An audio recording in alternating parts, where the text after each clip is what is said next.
स्वागत है। मंगलाचरण से प्रारंभ करेंगे। नमो भगवते तस्मै कृष्णाय अद्भुत कर्मणे रूप नाम विभेदेन जगत क्रीडति यो यतः मदनं काम रूपेण श्री भावाद भावितो हरिः मोहयन् मूल रूपेण अवतीर्ण सेभ्य एव यत्कृपालवमाश्रित्य तरन्ति भवसागरं पद्मावती मनोमूलं घनश्यामहं।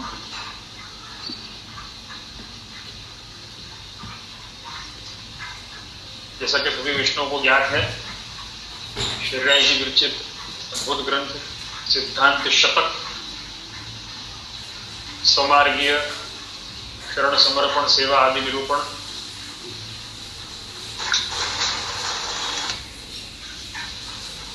जिस ग्रंथ का प्रकार हमने देखा है, हमने समझा है और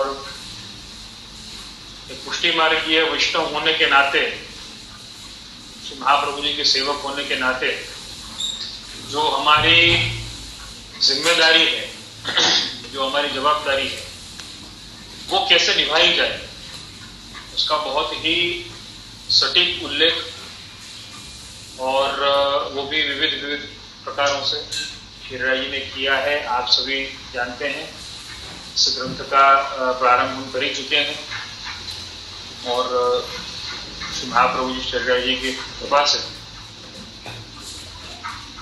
आगे भी इसका सुंदर क्रम और जितना सरलता पूर्वक हो सकेगा मैं उतना आप सभी के लिए इस ग्रंथ को समझाने का प्रयत्न करूंगा ही। तो इस ग्रंथ के पहले 3 श्लोकों को हमने सुना था, विवरण हमने सुना है और बड़ा ही सुंदर क्रम पहले श्लोक में श्री राय जैसे की आज्ञा करते हैं। इस ग्रंथ में स्वमार्ग का सर्व प्रकार स्पष्ट किया जा रहा है, ऐसा यह ग्रंथ का विषय है। और तत्पश्चात दूसरे श्लोक में नाम दीक्षा, आत्मनिवेदन दीक्षा, उसका प्रकार, उसको आत्मनिवेदन दीक्षा माने ब्रह्म संबंध दीक्षा लेने के पश्चात श्री राय चरण ने उसका स्पष्टीकरण भी किया है कि सेवाधिकार इससे प्राप्त होता है। तो आत्मनिवेदन ब्रह्म संबंध के पश्चात सेवा करना वो पुष्टि मार्ग के अनुयायियों का परम धर्म है और अन्यत्र विनियोग न हो, हमारे साधनों का और हमारी सब वस्तुओं का प्रभु के अलावा कहीं अन्य विनियोग न हो, इस कारण से हमें सेवा करनी चाहिए। तनुवित्तजा सेवा करनी है हमें और तनुवित्तजा सेवा करते करते जब मानसी सिद्ध होती है शैवात्र फल रूपिणी, वो सेवा जो है वो फल रूपी सेवा। तो आगे अब चौथे श्लोक में श्री राय चरण आज्ञा करते हैं, सा प्रकार त्रयेणेति तेषां तन्मध्यपाततः फलत्वमिति ते प्रोक्ताः सेवायां तु फलत्रयम्। हिंदी शब्दार्थ, मानसी सेवा 3 प्रकार से होती है। ये तीनों प्रकार मानसी सेवा में आ जाने से फल रूप है, इसलिए उस प्रकार से सेवा में 3 फल कहे, अलौकिक सामर्थ्य, सायुज्य और सेवोपयोगी देह, इन 3 फलों द्वारा मानसी सेवा सिद्ध हो सकती है। मानसी सेवा फल रूप है और ये प्रकार फलरूपा मानसी के मध्य में रहे हुए हैं, इसलिए इन प्रकारों को सेवा फल विवरण नामक ग्रंथ में श्रीमदाचार्य चरण ने सेवायाम तु फलत्रयम वहां सेवा के फल रूप में निरूपित किया। अब हमें यहां पर यह समझने की आवश्यकता है कि साधन रूपा सेवा तो शायद हम जानते होंगे, लेकिन मानसी सेवा क्या है। मानसी सेवा के विषय में लोगों को बड़ी ही दुविधा होती है, बहुत ही भ्रम होते हैं। तो हम मानसी सेवा का जो प्रकार है उसकी स्पष्टता श्री महाप्रभु जी के शब्दों में ही हम उसका अवलोकन करेंगे। यद्यपि उसी प्रकार का उल्लेख शिरडाई जी ने सोमवार के शरण समर्पण सेवा निरूपण ग्रंथ में किया। चौथा श्लोक जो मैंने अभी आप सबको इसका हिंदी भावार्थ पढ़ के सुना है। तो मानसी सेवा पुष्टि भक्ति मार्ग में उसके प्रकार कैसे हैं, किस प्रकार से है। तो यहां कहा है कि मानसी सेवा 3 प्रकार से हो सकती है, या मानसी तक पहुंचने के लिए 3 प्रकार है। ये हम मान सकते हैं। और वो 3 प्रकार कौन से हैं?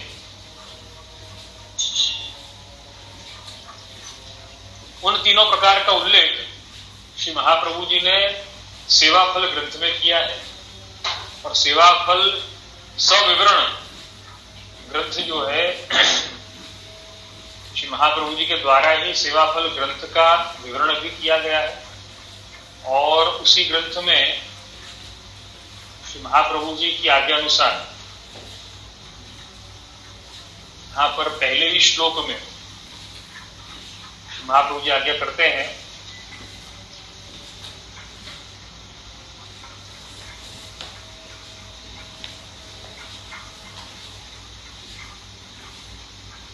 यहां पर एक बात बहुत ही समझने की है। मैं आप सबसे ये खास कहना चाहूंगा कि जब भी हम भगवत सेवा करते हैं, कई वैष्णवों को शायद ये कंफ्यूजन होगा, ये दुविधा होगी, या फिर ये प्रश्न होगा। इस सेवा का जो फल जो है, अभी जो हम सेवा कर रहे हैं ठाकुर जी की, उस सेवा का फल कोई बहुत ज्यादा होगा, कोई बहुत बड़ा होगा, या कुछ बहुत विलक्षण होगा, या कुछ बहुत ही विशेष होगा।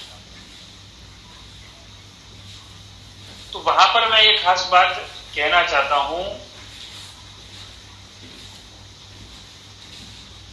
कि सेवा करने वाले को सेवा से अधिक फल अगर कोई लगता है, देखो ये खास बात श्री महाप्रभु जी का ये मत है, श्री महाप्रभु जी की आज्ञा है, सेवाकर्ता को सेवा से ज्यादा या सेवा के अतिरिक्त और उसको अगर कोई फल लगता है तो क्या हो जाएगा, सेवा को करने वाला व्यक्ति जो है, इसका अर्थ ऐसा हो जाएगा कि वो सेवा से बढ़कर किसी वस्तु को मान रहा है। मतलब एक प्रकार से सेवा में उसका चित्त नहीं, उसको सेवा से अधिक वस्तु कोई कुछ लगती है। इसका अर्थ यह हुआ कि सेवा ही सब कुछ नहीं है, सेवा से अधिक भी कुछ है। अगर हमें ऐसा लगता है कि हमें मानसिक सिद्ध होने वाली है, या फिर सिर्फ ये सेवा से कुछ नहीं होने वाला, और भी हमें कुछ और मेहनत देना करनी पड़ेगी वगैरह, ये जो विचार जब भी हमें आते हैं, तो इसका अर्थ ये है कि हम सेवा से अधिक, सेवा से बढ़कर किसी वस्तु को मानते जरूर है। ये सेवा हमारे लिए सब कुछ नहीं है। तो महाप्रभु जी की वहीं पर टकोर है। हरिराय जी ने भी आगे के 5वें श्लोक में महाप्रभु जी की बात का ही अनुकरण किया है।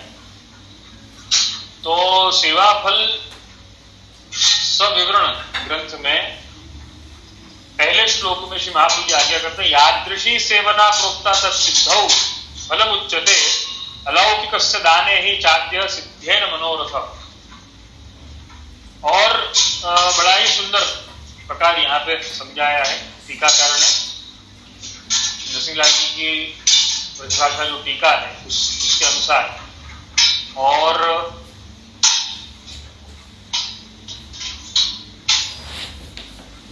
यहां पर टीकाकार उल्लेख करते हैं कि यहाँ सेवा को फल होइवे को कयो है, सो अंत में गति होइवे के अर्थ को समझ ले। सो फल आज के समय में जो सेवा रूप भजन होए है, तामे अनुस्यूत जो सर्वात्म भाव रहे है, ता करके प्राप्त होइवे वारो जो विशेष भजनानंद है, ताही रूप है। तासु विशेष भजनानंद रूप जो फल है, सो सेवा सु अतिरिक्त दूसरो नहीं। अब हमें कभी कभी ये संशय होता है कि गोपीजनों को तो रास में अंगीकार किया और श्री महाप्रभु जी आज्ञा भी करते हैं तदनुसार।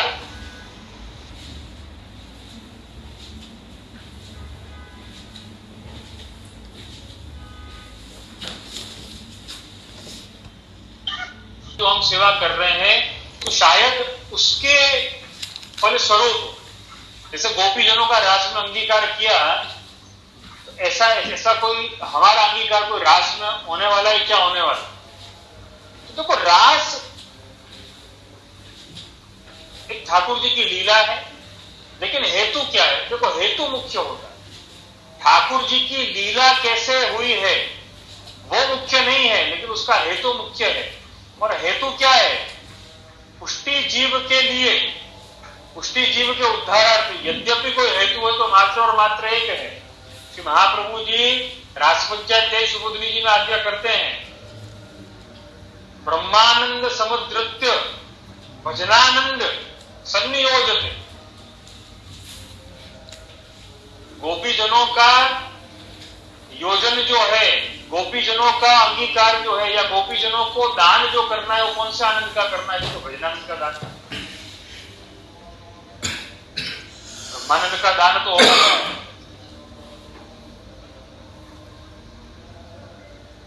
गोपीजनों को भक्ति भाव हुआ, गोपीजनों को भगवत प्रेम जागृत हुआ, भगवत सेवा करी, ये ब्रह्मानंद नहीं तो और क्या है? ब्रह्मानंद से भी बढ़ के नहीं है तो और क्या है?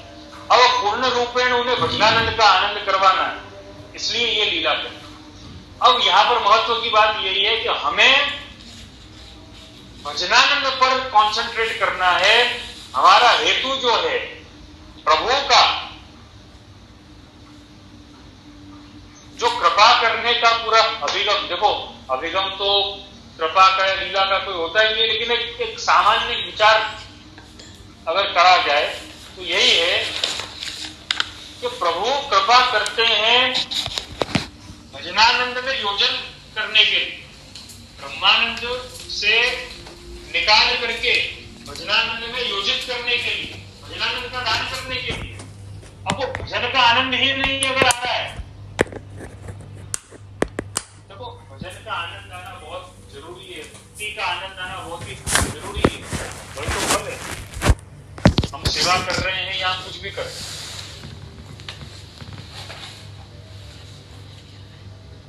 अगर वो भजनानंद नहीं दिलवा सकता तो वो सेवा है ही नहीं। हम अभी जो सेवा कर रहे हैं उससे अधिक कुछ फल अगर मानते हैं तो इसका अर्थ यह हुआ कि अभी की सेवा हमने गौण कर दी, हमने शून्य कर दी।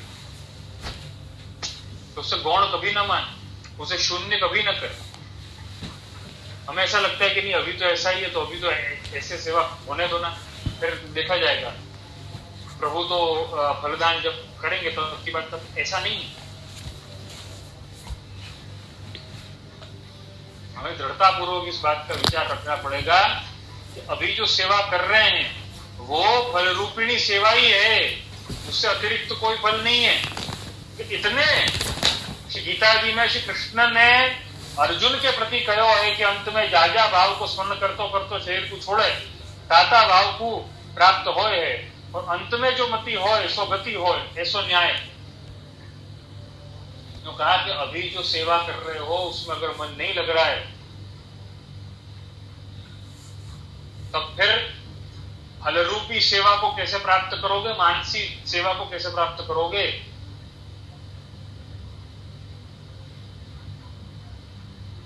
तो इसका प्रमाण कितना सुंदर दिया, कितना अद्भुत दिया कि प्रभु ने अर्जुन को आज्ञा करी है गीता जी में कि अंत समय में जो जो भाव का स्मरण करते हुए देह को छोड़ते हैं, वही भाव को हम प्राप्त होते हैं। श्रीमद् भागवत में भरत जी के जो प्रसंग में इसी बात का तो उल्लेख किया। मृग में जीव था, हिरण के बच्चे में मन था, तो अगली योनि हिरण की प्राप्त होती। तो अगर हमारी मति जो है वो सेवा में नहीं रहती है, हम सेवा से अधिक कोई फल का स्मरण कर रहे हैं,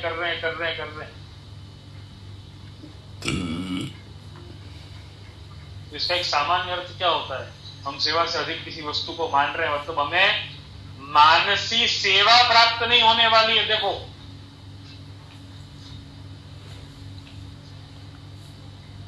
अब यहां पर बहुत बड़ा कंफ्यूजन आता है बहुत सी बार कि वो सेवा और मानसी सेवा और इसमें ये साधन रूपा, वो फल रूपा, ये सब क्या है?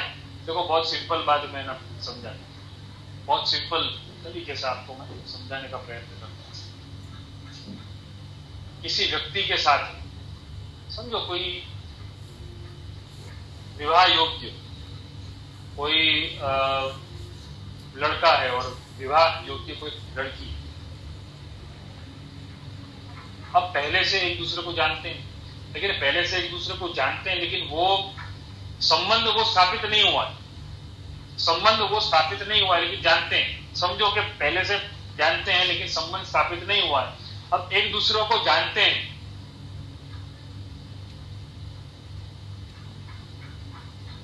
शायद ऐसा कह सकते हैं कि मित्रता है लेकिन वो संबंध स्थापित नहीं हुआ है। अब मित्रता है तो एक दूसरे का थोड़ा बहुत ध्यान रख लेते हैं, थोड़ी बहुत बातचीत जो है हो जाती है। लेकिन जब ये पता चल गया कि भाई अब तो संबंध जो है वो नक्की हो गया है हमारा, अच्छा, उसके बाद भी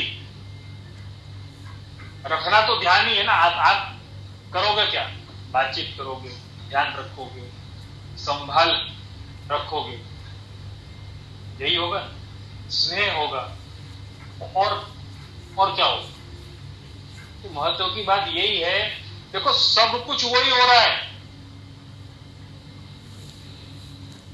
अब समझो, जब संबंध नक्की नहीं हुआ था तभी भी केयर कर रहे थे भाई, मित्रता के वश होकर के, और केयर करते होंगे। उसके बाद में समझो संबंध नक्की हो गया, फिर एक स्टेज आगे बढ़े, जैसे कि सगाई हो गई, फिर विवाह हुआ, फिर तत्पश्चात परिवार हुआ।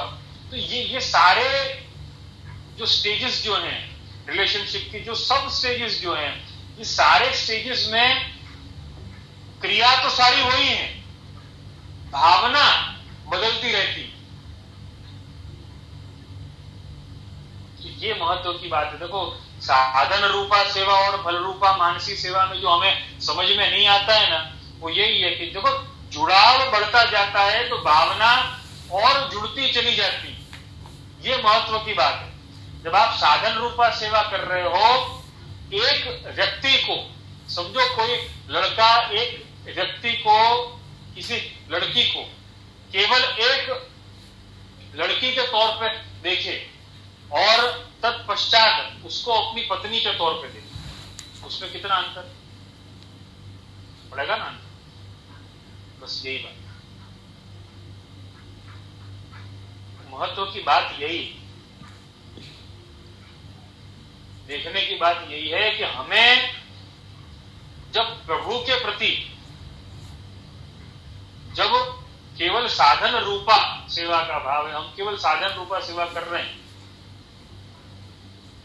तो हमारी मति या हमारा कनेक्शन या हमारा जुड़ाव इतना स्ट्रॉन्ग नहीं होगा जितना मानसिक सिद्ध होने पर जो हमारा प्रेजेंस ऑफ माइंड, हमारा प्रभु के प्रति समर्पण भाव, कहने का तात्पर्य कि जुड़ाव दिन ब दिन बढ़ता चला जाएगा और मानसिक सिद्ध होने पर पूर्ण रूप से जुड़ाव हो जाएगा। बहुत महत्व की बात है। इसीलिए मानसी को व्यसन अवस्था भी कहा जाता है।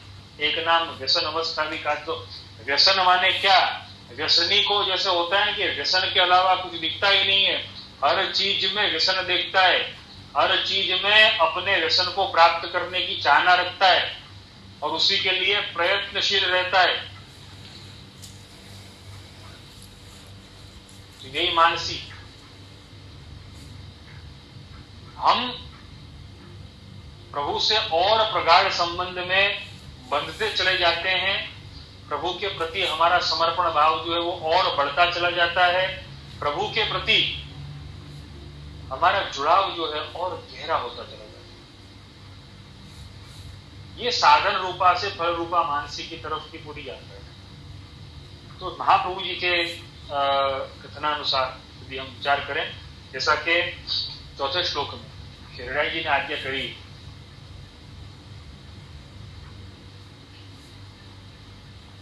वो आज्ञा श्री महाप्रभु जी की आज्ञा का अनुकरण ही है। सेवा फल स्विवरण ग्रंथ के अनुसार श्री महाप्रभु जी ने जो आज्ञा करी है, मैंने आपको इस श्लोक भी सुनाया, पहला श्लोक ही है सेवा फल ग्रंथ के अंतर्गत। और इसमें श्री महाप्रभु जी आज्ञा करते हैं, सेवायाम फलत्रयम अलौकिक सामर्थ्यम सायुज्यम सेवोपयोगी देहो वैकुंठ आदिशु। यहां पर बड़ा ही सुंदर भावार्थ इसका लिखा है टीकाकार नरसिंहलाल जी ने। सिद्धांत मुक्तावली पुष्टि प्रवाह मर्यादा सिद्धांत रहस्य चतुश्लोकी भक्तिवर्धिनी संन्यास निर्णय निरोध लक्षण ग्रंथन में ज्या प्रकार की भगवत सेवा को उपदेश दियो है, ता प्रमाण भगवत सेवा निभवे पे बाकी फलावस्था को निरूपण अब करत है। तो यहीं पर अपने आचार्यों की कैसी विशेषता है, यहीं पर चेक एंड मेट हो जाते हैं अपन।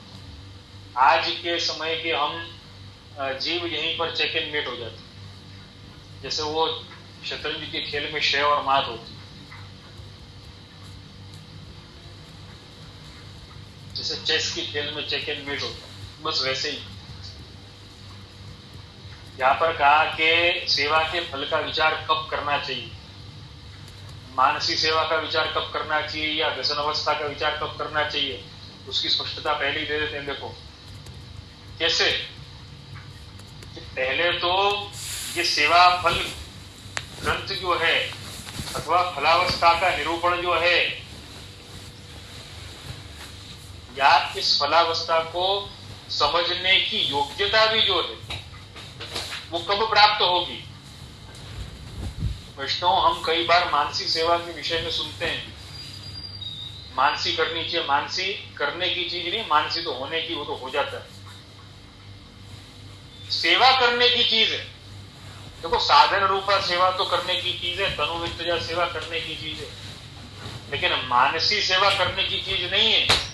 वो तो तनुवित्तजा सेवा करते करते करते करते करते अपने आप प्रभु से इतना गहरा जुड़ाव होता चला जाएगा, होता चला जाएगा, होता चला जाएगा, तो वो गहरे जुड़ाव का ही नाम मानसी सेवा है। और वो भी कैसे होगी, उसकी पूरी प्रक्रिया या उसका पूरा एक विवेचन कितना अद्भुत समझाया है कि पहले तो ये फलावस्था की बात तब करना जब इन सारे ग्रंथों के अनुसार हमने सेवा करना प्रारंभ कर दिया है।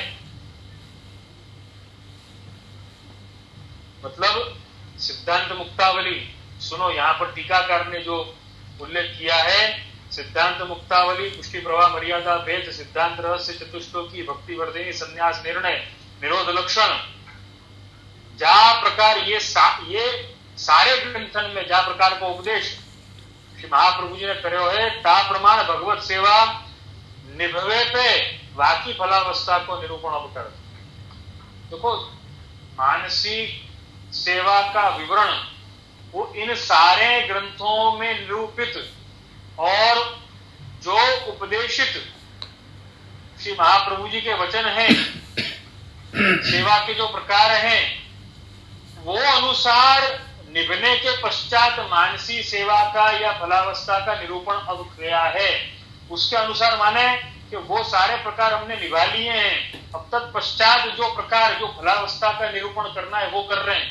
मतलब हमें सेवा करने के दरमियान हम साधन रूपा या तनुवित्तया सेवा अगर कर रहे हैं तो ये सारे ग्रंथों का प्रकार हमें समझना बहुत जरूरी है। सिद्धांत रहस्य से प्रारंभ किया है और निरोध लक्षण ग्रंथ पर पहुंचे और तत्पश्चात सेवा के फल की बात करें। प्रिय वैष्णव, इसका अर्थ यह है कि हमें अगर सेवा करनी है, हम सेवा करना चाहते हैं, तो ये सारे ग्रंथों को शायद हम अक्षरशः तो याद न रख पाए। ऐसा हो सकता है हम अक्षरशः याद नहीं रख पाए, अक्षरशः याद न भी रख पाए तो भी हमें इन ग्रंथों का सार गुरुदेव के उपदेशों के अनुसार, श्री महाप्रभु जी के उपदेशों के अनुसार हमें बखूबी समझना चाहिए। मैं हमेशा इस बात को कहता हूं कि सेवा करने वाला, देखो आज के समय में ऐसा देखा जाता है कि सेवा करने वाला जो है तो 2 या 3 कारणों से सेवा कर रहा है। हकीकत में सेवा करने का कारण तो इन ग्रंथों में दिया गया है, उसका कारण और उसका प्रकार, सेवा क्यों करनी चाहिए।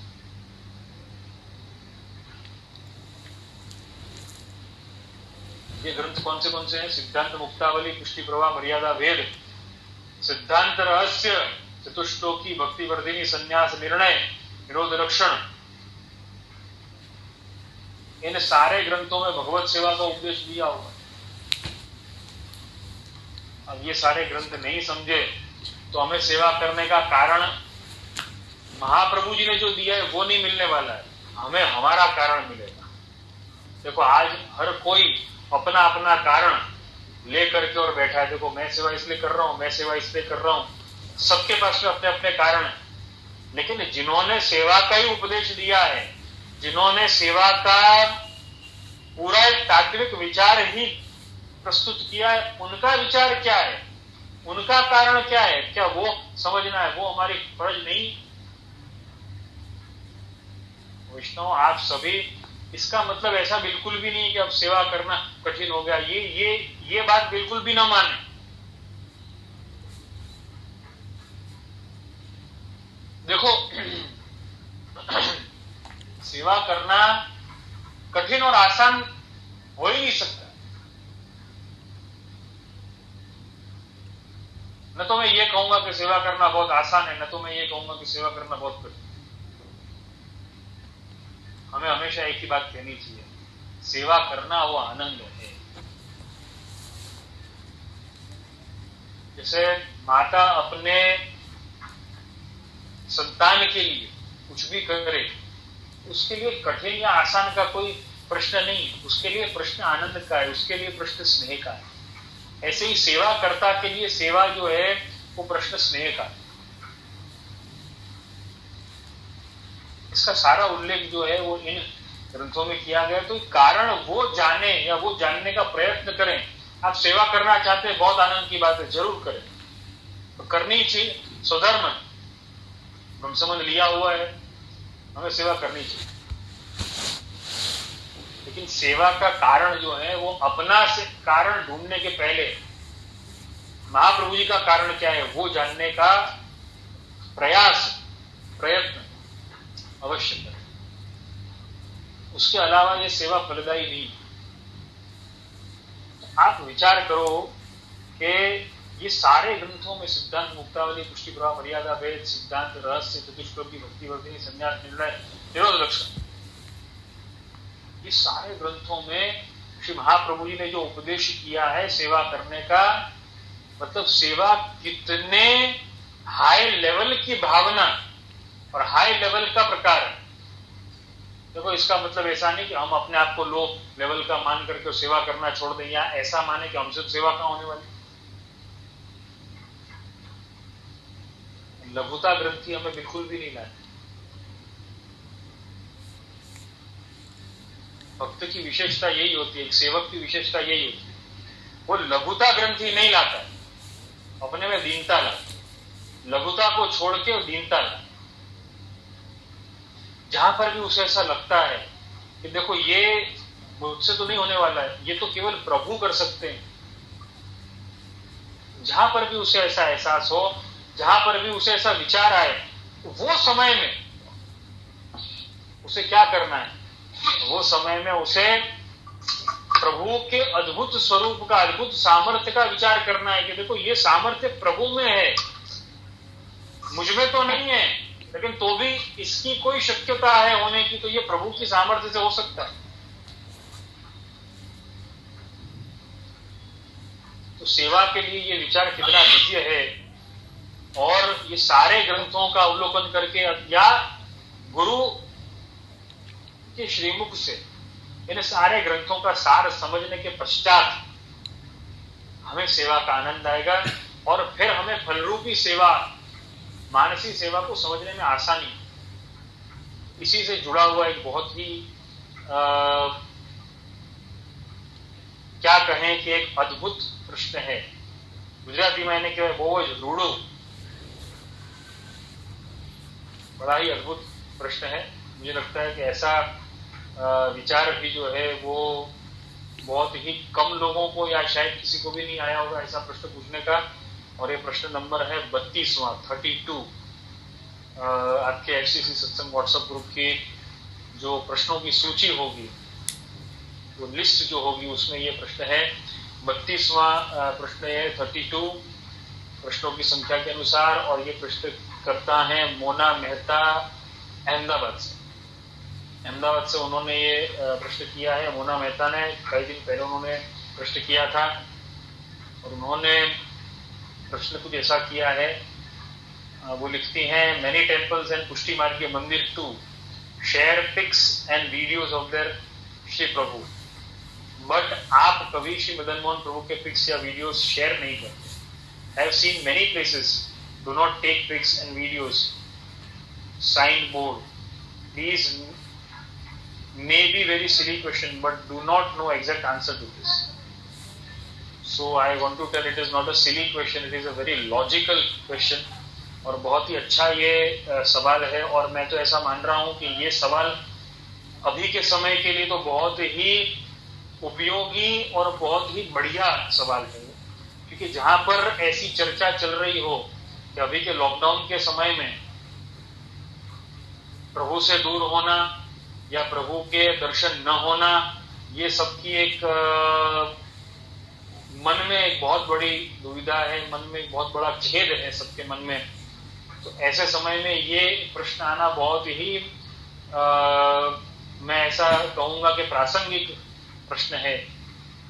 तो मोना मेहता ने जो प्रश्न किया उसका हिंदी रूपांतरण भी मैं करके मेरी मति के अनुसार आपको इस प्रश्न का एक खुलासा करूंगा हिंदी में। तो उन्होंने ये प्रश्न किया है कि बहुत सारे मंदिर और पुष्टि मार्गीय हवेलियों में भी ऐसा देखा जाता है कि प्रभु के फोटोग्राफ्स और वीडियोस वो सोशल मीडिया पर या दर्शनार्थ सभी वैष्णवों के लिए वो देते हैं, लेकिन सप्तमेश महाप्रभु के घर में, सप्तम घर में मैं श्री मदन मोहन प्रभु के फोटोग्राफ्स जो है वो रिलीज नहीं करता। तो उसका कारण क्या है? उन्होंने ये भी देखा है कि कई जगहों पर फोटोग्राफ्स रिलीज किए जाते हैं, कई जगहों पर नहीं किए जाते, तो उसका कारण क्या है?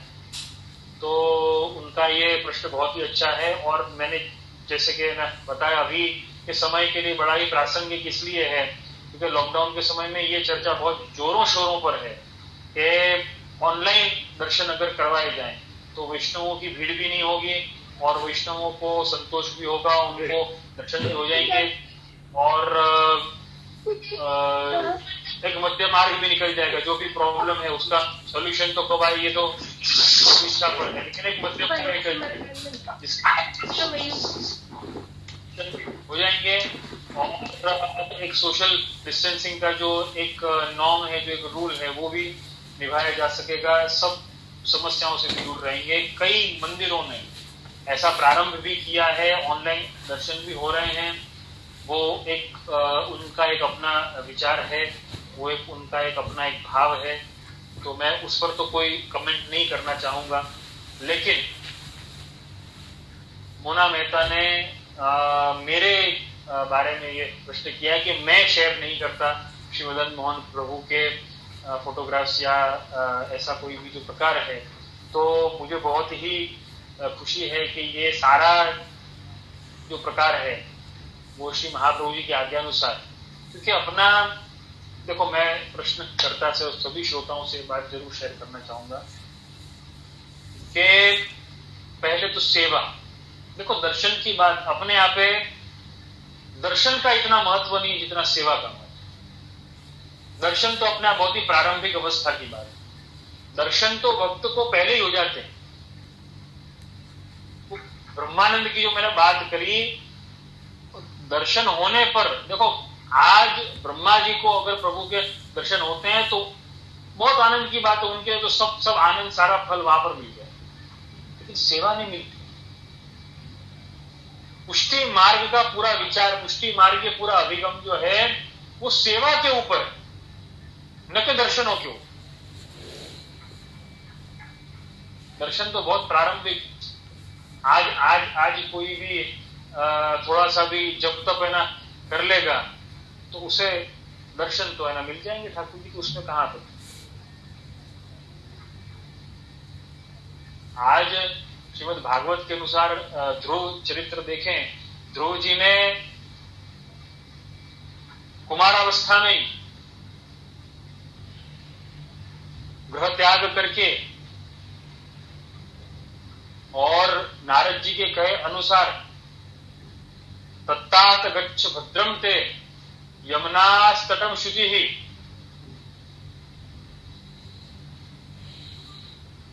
नारद जी के कहे अनुसार ब्रज में मधुवन में यमुना जी के तट पर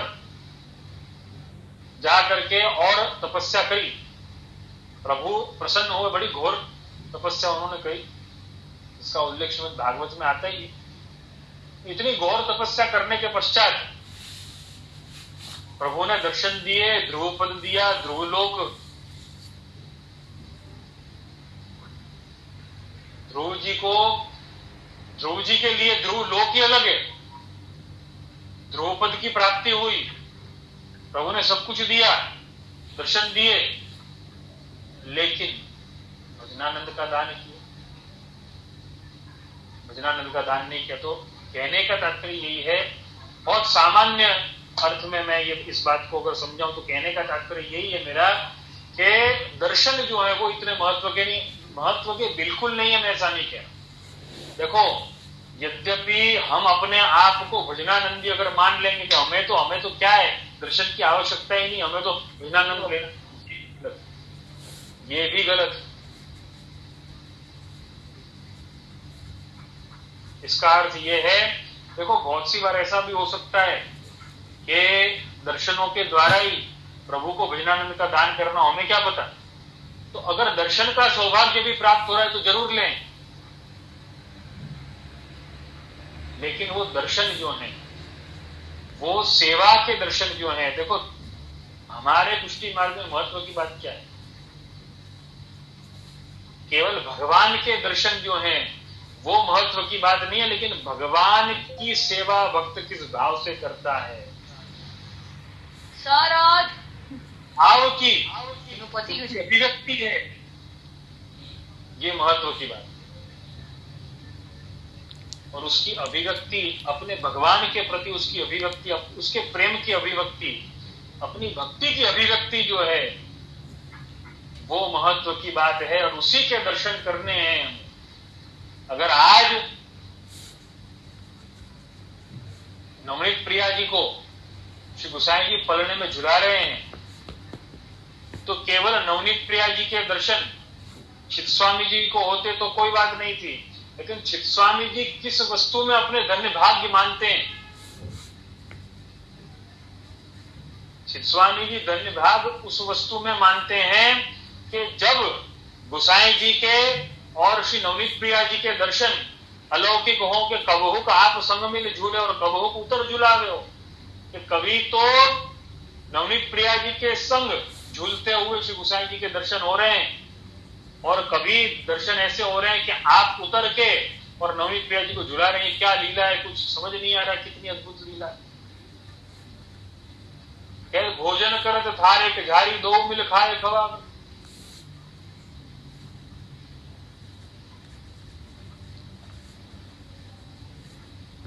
तो महत्व की बात क्या है? महत्व की बात यह है कि ऐसे अद्भुत दर्शन हमें कब हों जहां भक्त और भगवान भेद होते हुए भी अभेद रूप से दर्शन दे रहे हैं। दो स्वरूप धारण करते हैं, कभी एक स्वरूप धारण न कर लेते हैं। ये क्या लीला चल रही है?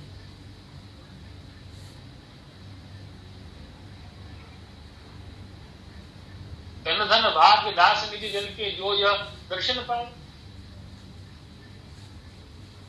तो वहां पर केवल ठाकुर जी के दर्शन का महत्व नहीं है, वहां पर केवल गुसाई जी के दर्शन का भी महत्व नहीं है। वहां पे महत्व क्या है कि दोनों स्वरूपों की कैसी अद्भुत लीला चल रही है, ये महत्व है।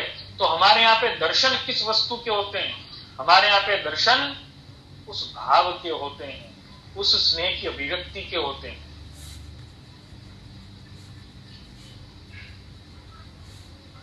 रहो मोहेशी वल्लभ घर भावे, पूछो तो जन्मी कहां पे आए। कितने ऐसे तो अद्भुत अद्भुत कीर्तन अपने यहाँ पे हैं। वो श्रृंगार यशोदा मैया श्री विठ्ठल नाथ के हाथ को भावे, अनेक अनेक कीर्तन हमें प्राप्त हो जाएंगे। तो कहने का तात्पर्य यही है कि वल्लभ और प्रभु कैसे दोनों एक दूसरे के प्रति ऐसी प्रीत कहूं नहीं देखी, ऐसा अद्भुत कीर्तन।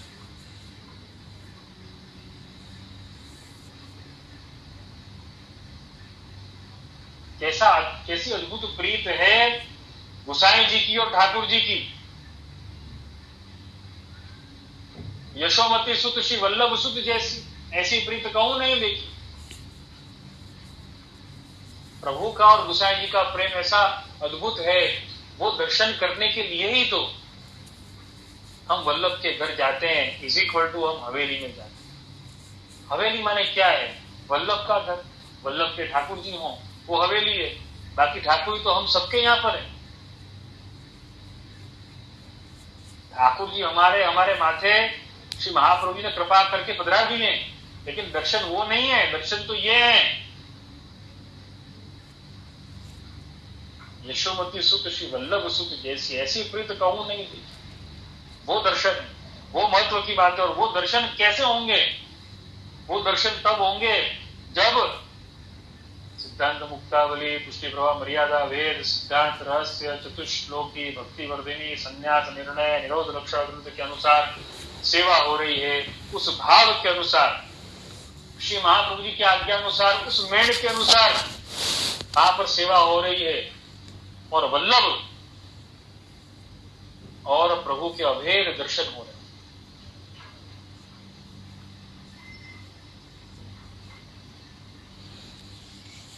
ये भाव के दर्शन जो हैं वो करने के लिए हम हवेली में जाते हैं। अब मान लो, अब जैसे कि प्रश्नकर्ता का जो प्रश्न है उस पर हम आते हैं। अगर समझो ऐसा होता है कि ऑनलाइन दर्शन प्रारंभ अगर हो जाए तो ऐसी प्रीत कहूं नहीं देखी तो वो तो चला ही जाएगा। क्योंकि जिसको पुष्टि भक्ति का कोई महत्व नहीं है, पुष्टि भक्ति का कोई ज्ञान नहीं, क्योंकि जब ऑनलाइन दर्शन होना शुरू हो जाएंगे, देखो मैं कह नहीं सकता भविष्य में क्या हो, लेकिन अभी के लिए तो मैं ऐसा मानता हूं कि उतना उचित नहीं। और इसका कारण क्या है? इसका कारण यही है कि ऐसी प्रीत कहूं नहीं देखी कि दर्शन कैसे होंगे आपको ऑनलाइन। आप बताइए, अगर वो प्रीत के दर्शन ही नहीं हो रहे हैं, अगर वो आभास, वो अनुभव नहीं हो रहा है, तो फिर दर्शन का क्या महत्व? पहली बात। दूसरी बात, अगर ऑनलाइन दर्शन हो रहे हैं और वो ऑनलाइन दर्शन या फोटोग्राफ्स में दर्शन हो गए, अब वो दर्शन सबको होंगे। जिसको भक्ति भाव है उसको होंगे, जिसको भक्ति भाव नहीं है उसको भी हो जाएंगे। जो इन ग्रंथों का सार समझता है, जो पुष्टि मार्ग को समझता है उसको तो होंगे, जिसको जो सार नहीं समझता उसको भी हो जाएंगे।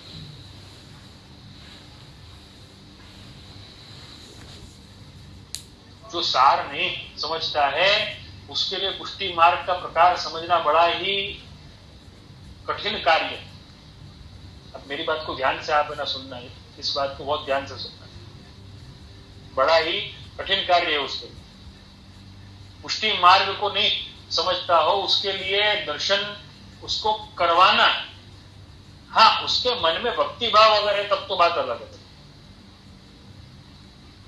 हवेली में वही आएगा जिसको कम से कम एक 5% या 10%, 100% भले नहीं 5% या 10% उसको भक्ति भाव होगा तो वो चल के गुरु घर में आएगा, हवेली में आएगा।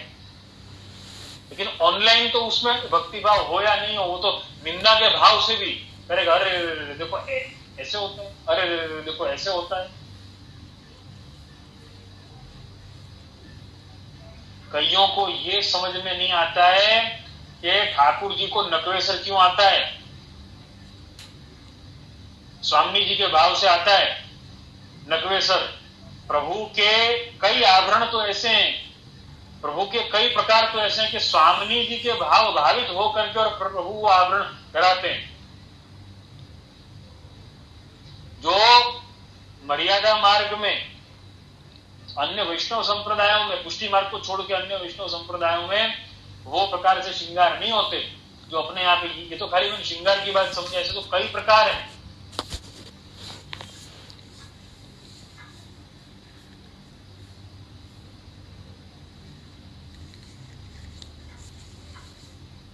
प्रभु श्री द्वारकाधीश काकरोली में विराजमान है, गुप्त रूप से आपके स्वामी जी विराजते हैं, बाहर दर्शन नहीं होते हैं। तो ऐसा बड़ों के श्रीमुख से ही सुना हुआ है प्रसन्न के स्वामी जी विराजते तो दर्शन करने आते, उनको ज्ञान नहीं तो मजाक करी कि ये कैसे स्वामी जी जो ठाकुर जी से बड़े द्वारकाधीश जी के, प्रभु श्री द्वारकाधीश के स्वामी जी दर्शन अगर करें तो बड़े लगते हैं। तो उस दिन से युगल स्वरूप के दर्शन का प्रकार जो है वो बंद कर दिया गया। कारण क्या कि वो प्रीत को नहीं समझ सकते, ये कारण। तो मैं यही कहूंगा आप सबसे कि अपने वल्लभ के घर ऐसी प्रीत कहूं नहीं देखी, यशोमती सुत श्री वल्लभ सुत जैसी। इस भाव के दर्शन करने जाना है हमें। फोटो में वो भाव के दर्शन कैसे होंगे, और फोटोग्राफ में अगर प्रभु पधार गए तो इसका अर्थ हमें ये शायद ऐसा अर्थ हो सकता है कि भाई अब तो दर्शन करने जाने की आवश्यकता ही नहीं है। अब वो दर्शन करने जाने की जब आवश्यकता ही नहीं तो वो प्रीत की आवश्यकता कैसे होगी, वो रीत की आवश्यकता कैसे होगी। ये सिद्धांत मुक्तावली, पुष्टि प्रवाह, मर्यादा भेद, सिद्धांत रहस्य, चतुश्लोकी, भक्तिवर्धिनी, संन्यास निर्णय, निरोध लक्षण ग्रंथ, ये सारे समझ में कैसे आते हैं जब तक तो उनका प्रैक्टिकल हमने दर्शन नहीं किया है हमें समझ में नहीं आने वाले। और वैष्णवों, अतिशयोक्ति नहीं कर रहा हूं, मेरी बात को ध्यान से सुनना। ये बहुत बड़ा कारण है कि हमें सेवा करने वाले का, सेवाकर्ता का कोई महत्व नहीं है, सेवा क्रम का कोई महत्व नहीं है, एक सेवा क्रम का कोई महत्व नहीं है, सेवाकर्ता का कोई महत्व नहीं है, और सेव्य प्रभु का भी कोई महत्व नहीं है। ये बहुत बड़ा कारण हो सकता है ही ऐसा मैं नहीं कहूंगा, लेकिन बहुत बड़ा ये कारण हो सकता है।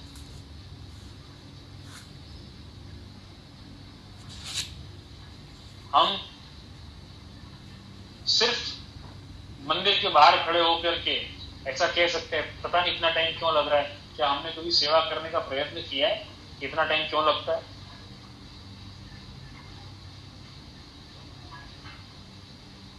ये उसी को समझ में आएगा इन्होंने ऐसी प्रीत कहूं नहीं देखी कि दर्शन किए हों। ऐसी प्रीत कहीं नहीं देखी होगी प्रभु की और महाप्रभु की जैसी, प्रभु की और श्री गुसाई जी की, तो उसका दर्शन करें। उसके दर्शन करने के लिए हम हमारे गुरु घर में जाते हैं, हम हवेली में जाते हैं, हम वल्लभ के घर जाते हैं।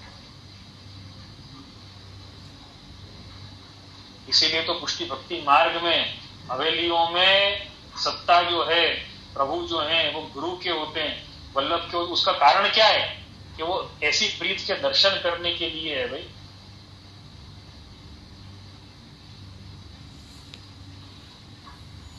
गुरु घर में जाएं, दर्शन करें। इसीलिए श्री गोपीनाथ जी ने भी आज्ञा करी है, स्वीयान भक्तान प्रदर्शयेत्, स्वीय हो भक्त हो उनको दर्शन करवाने। थोड़ा बहुत भी भक्ति भाव हो। देखो आज के समय में हम एक एक जन का थर्मल स्क्रीनिंग उसके भक्ति भाव का तो कर नहीं सकते, ऐसा कोई मीटर तो अपने पास में है नहीं, और इतना किसी के पास में टाइम नहीं है। तो यद्यपि इस मापदंड से हम चले कि भाई वो सामने से चल के अगर आया है, हवेली में आया है अर्थात गुरु घर में आया है, तो उसमें 5% तो भक्ति भाव होगा, 10% तो भक्ति भाव होगा, उसमें 1% तो दीनता होगी। लेकिन ऑनलाइन अगर है तो उसमें दीनता क्या होगी, उसमें भाव क्या है? तो अच्छा अरे तो बहुत आते हैं, छोड़ो ना आप क्या कर रहे हैं, ये भी भाव शायद आ सकता है। तो अपने प्रभु की गरिमा खंडित ना हो। मेरे अब मैं सार समझाऊंगा जो प्रश्नकर्ता मोना मेहता का जो प्रश्न है कि अपने प्रभु की गरिमा खंडित ना हो। और ये सारे दिव्य भाव जो हैं, ये सारी दिव्य प्रीत जो है अपने श्री महाप्रभु श्री विठलनाथ जी, श्री गुसाई जी, श्री सप्तमेश महाप्रभु अपने बड़े की रीत जो है उसका अत्यधिक प्रदर्शन न हो, उस प्रीत का, उस गुप्त रीत का। देखो प्रीत का कभी प्रदर्शन नहीं होता है।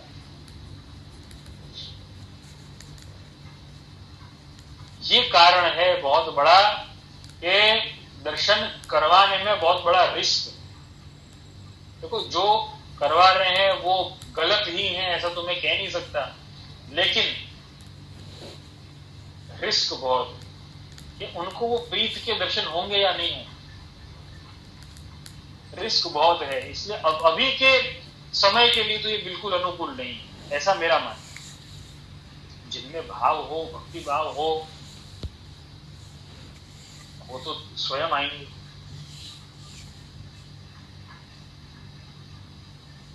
प्रभु ने भी रास पंचाध्यायी में कहा ना, गोपी जनों ने जब पूछा कि प्रभु आप अंतर्ध्यान क्यों हो गए, पहले तो पदार्थ हो लघुरास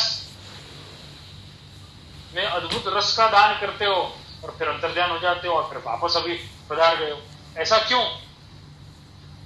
तब ठाकुर जी ने भी यही प्रति उत्तर दिया कि मैं मिल मिलकर छुपता हूं और छुप छुप कर मिलता हूं। इसका कारण यही है कि तुम्हारा हृदय जो है, तुम्हारा मन जो है वो मुझ में लगा रहे, ये उसका कारण।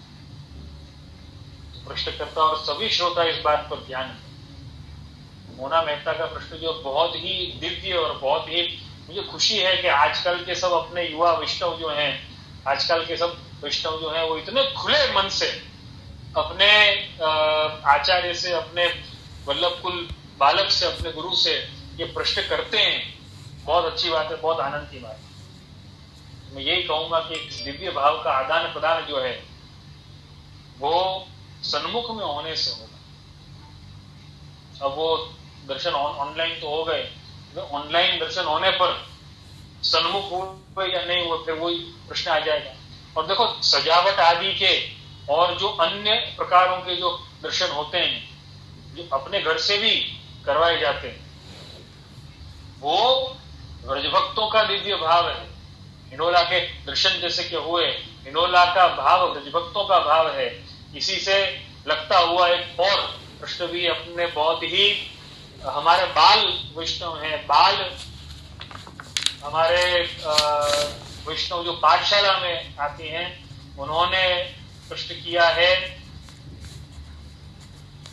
कितनी आनंद की बात है कि इतनी छोटी वय में भी इतना उत्साह है अपने श्रोताओं में। और प्रश्नकर्ता हर्षी पटेल कांदीवली में जो निवास करती हैं, अपने सप्तमेश महाप्रभु शुद्धाद्वैत पुष्टि संस्कार अभियान पाठशाला SMS पाठशाला में वो आती है नियमित रूप से। और उन्होंने प्रश्न किया हिनोला शु भाव है। हिनोला का भाव क्या है? तो देखो ये प्रश्न के साथ में प्रश्न भी जुड़ गया। हिनोला का अद्भुत भाव जो है वो यही है कि गोपीजनों का भाव है। गोपीजनों के भुजदंड में जो हिनोला का सिंहासन है और उसकी जो डांडी है वो हस्त हैं। स्वामिनी जी के गोपीजनों के हस्त हैं। इसका उल्लेख जो है वो योगी गोपेश्वर जी ने दोलोत्सव की भावना में, दोलोत्सव का जो भावात्मक श्लोक जो है उसकी टीका में योगी गोपेश्वर जी ने हरिराय जी का एक कीर्तन लिया है, झूली झूली हो पिय संग आनंद भरी। झूली झूली हो पिय संग, हाँ, पावस ऋतु आनंद। तो दोला और हिनोला में यही अंतर है कि दोला मतलब डोलोत्सव जो है वो वसंत के क्रम में आता है और हिनोला जो है वो सावन के क्रम में आता है।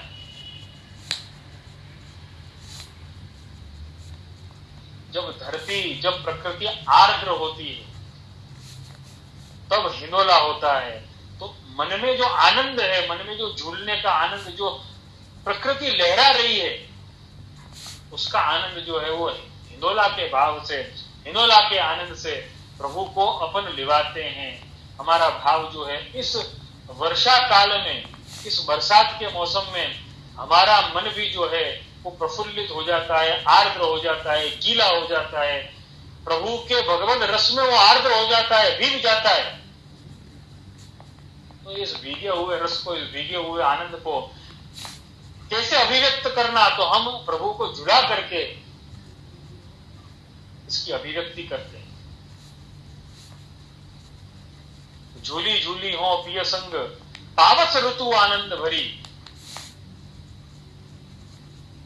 और कितना सुंदर प्रकार है उसमें। भुजदांडी वही चार। हिनोला में जो कलश आदि जो होते हैं वो गोपीजनों के, वो स्वामी जी के श्रृंगार रूपी जो मस्तक पे कलगियां हैं वो भाव है। जो लटकन आदि है, जो झालर जो है वो वस्त्र का भाव है। जो डांडी जो है चार, वो दो आड़ी दो गोपीजन है और भुजदांडी में अपनी भुजाओं में आश्लेष की भावना से प्रभु को, प्रिया प्रीतम को झुला रही हैं। ठाड़ी होकर के जो दोनों खंभ हैं वो ठाड़े गोपीजनों का भाव है। मयार जो आड़ी मयार जो है वो आपके दोनों शीश जो हैं वो मिले हुए, उसका भाव है। भुजदांडी जो है वो चार शीयस्त हैं और सिंहासन जो है, बहुत सरल भाषा में कहूं तो हथेली का भाव है कि देखो। और ऐसा भी कितना सुंदर भाव है कि ये तो हृदय रूपी हिनोला है, अपने हृदय के आनंद रूपी ये हिनोला है जिसमें प्रभु झूलते हैं।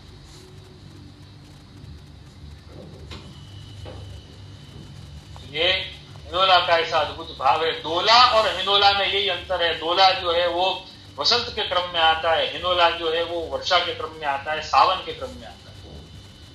ये अद्भुत भाव है इसमें। तो ये सारे भाव के दर्शन हमें कैसे होंगे वैष्णव? प्रश्नकर्ता मोना मेहता से भी मैं यही बात कहूंगा, और प्रश्नकर्ता हर्षी पटेल और आप सभी श्रोताओं से मैं यही बात कहूंगा, ये सारे अद्भुत दिव्य भावों के दर्शन को हमें कब होंगे? जब ऐसी प्रीत कहूं नहीं देखी यशोमती सुत वल्लभ सुत जैसी, ये भाव के दर्शन साक्षात हों। वल्लभ की आज्ञा से जहां पे सेवा हो, वल्लभ की सत्ता हो, वल्लभ के ठाकुर जी हो, तभी आनंद मिल सकता है। नहीं तो दर्शन नहीं है, वो तो केवल ठाकुर जी को देख लिया है। देखो ठाकुर जी को तो कईयों ने देखा होगा, क्या कंस ने ठाकुर जी को नहीं देखा? क्या पूतना ने ठाकुर जी को नहीं देखा? दूध पी लीजिए। नाग ने ठाकुर जी को नहीं देखा? प्रलंबासुर ने ठाकुर जी को नहीं देखा? सबने देखा। देखो, नजर महत्व की नहीं है, नजरिया महत्व का है। दृष्टि महत्व की नहीं है, दृष्टिकोण महत्व का है। उन्होंने सब असुरों ने, सब राक्षसों ने प्रभु को देखा होगा, लेकिन जिस नजरिए से गोपीजनों ने देखा वैसे देखा। तो हमें तो उस नजरिए से देखना है, उस नजरिए से हमें प्रभु को चाहना है। तो उस नजरिए का नाम दर्शन। तो वो नजरिए का दान या वो कृपा का दान, अब हम अपने संप्रदाय की भाषा में कहते, तो वो कृपा का दान हमें कैसे होगा? जब हम गुरु के सन्निधान में जाएंगे, कुछ आपके वचनामृत का लाभ लेंगे, कुछ आपकी सेवा का लाभ लेंगे, कुछ आप सेवा कर रहे हैं, उन दर्शनों का लाभ। दर्शन तो वो है, नजरिया तो वो है, दृष्टिकोण तो वो है। बाकी तो देख लिया, वो तो दृष्टि है, वो तो नजर है, नजरिया नहीं है। नजरिया हो तब आनंद आता है, नजर केवल हो तो सिर्फ देख रहे हो, उसका आनंद क्या है? ये महत्व की बात है। हिंदोला का ऐसा अद्भुत भाव है। झूली झूली हो पिय संग, आनंद भरी पावस ऋतु आनंद भरी। ये अद्भुत कीर्तन श्रीराय जी के द्वारा विरचित है, जिसका उल्लेख योगी गोपेश्वर जी ने दोलोत्सव की भावना के श्लोक की टीका में किया। बड़ा ही अद्भुत क्रम है हिंदोला का भी। तो ये तो गोपीजनों का भाव है कि देखो कैसे सुंदर कीर्तन भी है। झूलो तो हो सुरत हिंदोरे झूलाओ। सुरत हिंडोरे माने क्या? तो प्रेम रूपी हिंडोला है। तो प्रेम रूपी हिंडोला है। ये हिंडोला में जो झूल रहे हैं, वो हिंडोला में झूलने का जो भाव है वो यही है कि हमारे मन रूपी, हमारे हृदय रूपी सिंहासन पर विराज करके और प्रभु झूल रहे हैं, हमको आनंद दे रहे हैं। देखो हमारा जैसे हृदय आनंदित होता है तो कैसे झूलता है, बस वैसे ही प्रभु जब हमारे हृदय में विराजमान होते हैं, इस प्रकृति के द्वारा ये अवसर हमें प्राप्त होता है। ये वर्षा ऋतु के द्वारा, ये वर्षा ऋतु को निमित्त बना करके प्रभु हमारे हृदय रूपी हिंडोला में झूलना चाहते हैं, तो हम क्यों न झुलाएं। इस अद्भुत भाव से विविध विविध सजावटों के द्वारा हम हिंडोला का मनोरथ करते हैं, हम हिंडोला का उत्सव करते हैं। और प्रभु एक महीने पर्यंत 30 दिन, कम से कम 30 दिन तो झूलते ही हैं। फिर वार इत्यादि प्रभु के सुखार्थ सब देख करके और हिंडोला का प्रारंभ, यद्यपि सप्तमेश महाप्रभु के घर की रीत में तो है, हिंडोला का प्रारंभ अक्षुण्ण रूप से श्रावणवदी, ब्रज श्रावणवदी एकम को ही होता है। विजय का क्रम जो है वो वार इत्यादि देख करके होता है। तो इतना अद्भुत भाव जो है ये हिंडोला का है। तो अपने हृदय रूपी हिंडोला में, अपने हृदय रूपी सिंहासन पर प्रभु को पधराएं और झुलाएं। यही अद्भुत भाव है। यही अद्भुत भाव हमें श्री महाप्रभु जी की वाणी से प्राप्त होगा। श्री महाप्रभु जी की आज्ञाओं का अवलोकन करके उस पुष्टि पथ पर चलकर हमको प्राप्त होगा। तो वैष्णव से मैं यही कहूंगा कि गुरु की कृपा जितनी भी हो, आपको चित्र प्राप्त होते हैं, आपको फोटोग्राफ्स प्राप्त होते हैं, निश्चित तौर पर उनका आनंद लें, दर्शन करें, लेकिन ऐसी चीज कहूं नहीं देखी यशोमती सुत श्री वल्लभ सुत जैसी का भाव कभी न छोड़। ये महत्व की बात है और यही मुख्य बात है, मात्र यही बात है। ऐसे अद्भुत भाव से सेवा करें और स्वीयान भक्तान प्रदर्शक श्री गोपीनाथ जी की आज्ञा साधन दीपिका अंतर्गत उसका हमेशा स्मरण रखें और गुरु की कृपा को प्राप्त करें। गुरु के चरणों में बैठ करके, ऑनलाइन और ये मीडिया तो माध्यम है, सही तो गुरु के चरणारविंद हैं, श्री प्रभु के चरणारविंद हैं, श्री महाप्रभु के चरणारविंद हैं। उनका लाभ लें। और इसी के साथ में आज के सत्संग सत्र को हम विराम देंगे। आगे का प्रकार हम आगे के सत्संग सत्र में लेंगे। चौथे श्लोक का प्रकार, मानसी सेवा का प्रकार, तनु वित्तजा सेवा के विषय में, मानसी सेवा के विषय में जितनी सरलता पूर्वक मैंने अपने विचार से स्पष्टीकरण किया है। यद्यपि किसी को कोई संशय हो तो वो अपनी जिज्ञासा को प्रकट कर सकता है। इसी के साथ में आज के सत्संग सत्र को विराम देते हैं। आप सभी के फीडबैक, सुझाव, शिकायतें और प्रश्न हमेशा स्वागत योग्य हैं और मेरे मनोबल को बढ़ाने वाले हैं। आश्रय के पद का दान करके विराम करें। दृढ़ चरणन केरो भरोसो, दृढ़ चरणन केरो, श्री वल्लभ नख चंद्र छटागिन, सब जग मांझ अंधेरो भरोसो, दृढ़ चरणन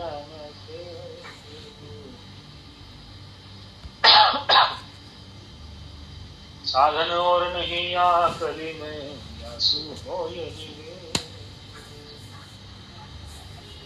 सूर कहाँ कहे विविध आधरो, बिना मोल को चेरो भरोसो, दृढ़ न चरण के,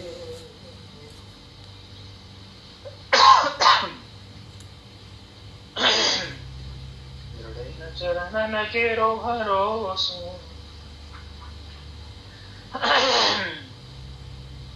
दृढ़ चरणन केरो। गोशी मदन मोहन लाल प्यारे की जय। श्याम सुंदर श्री यमुने महारानी की जय। श्रीराज धरण की जय।